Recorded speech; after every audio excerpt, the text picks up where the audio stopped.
અત્યારે breaking news પ્રાપ્ત થઈ રહ્યા છે।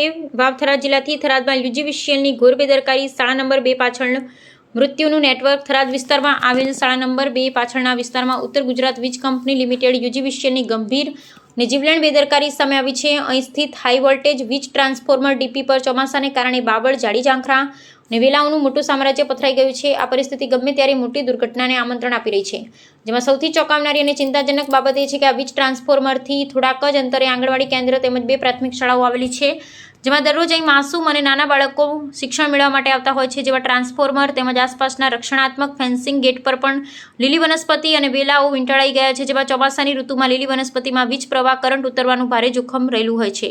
જેમાં સ્થાનિક લોકોના જણાવ્યા મુજબ વીજ કંપની દ્વારા સમયસર પ્રી ચોમાસા મેન્ટેનન્સ કરવામાં આવી નથી અથવા તો માત્ર કાગળ પર કામગીરી દર્શાવી દેવામાં આવી છે, જેમાં ટ્રાન્સફોર્મર પર વેલા ચડી જવા છતાં અને નીચે તૂટેલ ગેટ ફેન્સિંગની જાળીઓમાં જોખમી વાયરો હોવા છતાં યુજીવીસીએલના જવાબદાર અધિકારીઓ કે કર્મચારીઓની નજર આના પર પડતી નથી, જે તંત્રની ઘોર નિષ્ક્રિયતા દર્શાવે છે।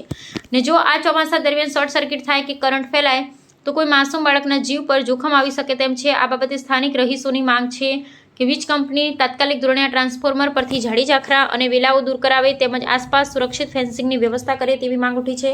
જેમાં અમારો અહેવાલ પ્રસિદ્ધ થયા બાદ હવે સમગ્ર થરાદ પંથકની નજર યુજીવીસીએલની કામગીરી પર મંડાયેલી છે, જેમાં તંત્ર તાત્કાલિક ધોરણે ટીમ મોકલી ટ્રાન્સફોર્મર પરથી ભયાનક વેલા, જાડી ઝાંખરા દૂર કરી ગેટ ફેન્સિંગનું સમારકામ કરાવે છે કે પછી બેદરકારીનો નેટવર્ક એમ જ યથાવત રહે છે તે જોવું રહ્યું। આ તસવીર સાથે કવિભાઈ ચૌહાણ।